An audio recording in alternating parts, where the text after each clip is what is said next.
آپ کے بھی وہ دوست ہیں کنڈی صاحب جو بھی بیان دیتے ہیں بڑے عرصے سے ٹی وی پہ بڑی سلجھی ہوئی گفتگو کرتے ہیں، ساتھ ساتھ فیکٹس بھی بتاتے ہیں۔ اب جو فیکٹس انہوں نے بتائے ہیں کہ بھائی آپ فٹ بال کی طرح کابینہ میں چینجز کر رہے ہیں، جس طرح پلیئر بار بار آتا اور چلا جاتا ہے، بیوروکریسی آپ کی سن نہیں رہی، تو یہ فیکٹس ہیں جن کا حوالہ کنڈی صاحب نے دیا ہے۔ بالکل، دراصل پی ٹی آئی اس وقت اگر آپ دیکھیں تو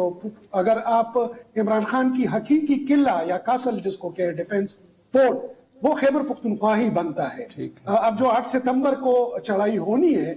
اس میں بھی ظاہری بات ہے نظر خیبر پختونخوا پر ہی ہے، لیکن خیبر پختونخوا کی میں پی ٹی آئی کی اپنی یہ حالت ہے کہ دو جو بڑے دھڑے ہیں جس کو ساؤتھ کا دڑا کہا جا سکتا ہے، جن کی سربراہی علی امین گنڈاپور صاحب کرتے ہیں، اور ایک کو نارتھ کا دڑا آپ کہہ سکتے ہیں جس میں بھی حال ہی میں شکیل یا پلے حکیم یا دیگر جو ان کے بنیر سے تعلق رکھتے ہیں، جو ملکنڈ ریجن اور پشاور ویلی کا نارتھ کا حصہ ہے جس میں شاہرام ترک ہے، عاطف خان، یہ فیملیز بھی اس میں شامل ہیں۔ تو نارتھ اور ساؤتھ ایک دوسرے کے خلاف صف آرا ہیں۔ جہاں تک جو ووٹ آف نو کانفیڈنس ہے، مجھے نہیں لگتا ایسے، کیونکہ آپ دونوں حضرات کو یاد ہوگا یہ کوئی پہلی دفعہ نہیں ہے، اس سے قبل پرویز خٹک کے خلاف بھی ایک الائنس بن گیا تھا، پھر پرویز خٹک صاحب چلے جاتے تھے بنی گالا اور پھر عمران خان صاحب کو راضی کیا جاتا تھا۔ اس کے بعد محمود خان کے دور میں بھی کافی یہ کوششیں ہوئی، لیکن علی امین کو اگر ہم دیکھیں تو وہ کافی مضبوط ہے اس حوالے سے۔ جہاں تک فیصل کریم کنڈی کے اعتراضات ہیں وہ میں سمجھتا ہوں اس سے کہیں زیادہ ہیں۔ آپ نے رپورٹیں سنی ہوں گی کہ جو جس جگہ پر میں موجود ہوں، عبدالولی خان یونیورسٹی، یہاں کی زمینوں کو بیچا جا رہا ہے، اسپتال میں احتیاط نہ ہونے کے برابر ہے۔ ہر منسٹر یہ کہتا ہے کہ سیکٹری میری بات نہیں مانتا، اور علی امین اور سدرن ڈسٹرکٹس کے جو ایم پی اے ہیں وہ براہ راست منسٹریز کو کنٹرول کرتے ہیں۔ آپ مجھے یہ کہہ رہے ہو، ایک طرف تو بدامنی جو آپ بہت پہلے سے دھوائی مچا رہے تھے ہمارے شو میں، اور آج مولانا نے کھل کر قومی اسمبلی میں کہہ دیا، امن و امان تو گیا، اللہ حافظ۔ اب آپ کی گفتگو سے تو یہ لگ رہا ہے کہ تعلیم بھی ماشاءاللہ بس ہاتھ سے جا رہی ہے۔ بالکل، بیوروکریسی مکمل طور پر میں اندر کی بات اگر کہوں تو وہ دبے لفظوں میں ہنس ہنس کر، کئی جو بیوروکریٹس وغیرہ ہیں ان سے جب بات ہوتی ہے تو وہ کہتے ہیں کہ ایک عجیب سی بات ہے، ہم جو بات کرتے ہیں منسٹرز کو ان کی سمجھ نہیں آتی، اور منسٹر جو ہمیں بتانا چاہتے ہیں وہ ہمیں سمجھ نہیں آتی۔ تو یہ پہلی مرتبہ ایسی کی، اور پھر یہ کہ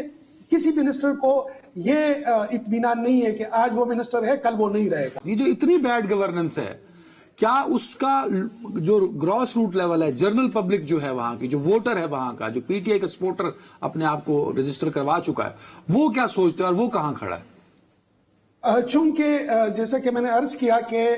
قومی سطح پر اور عمران خان کا جو امیج ہے وہ تو ابھی بھی ہے،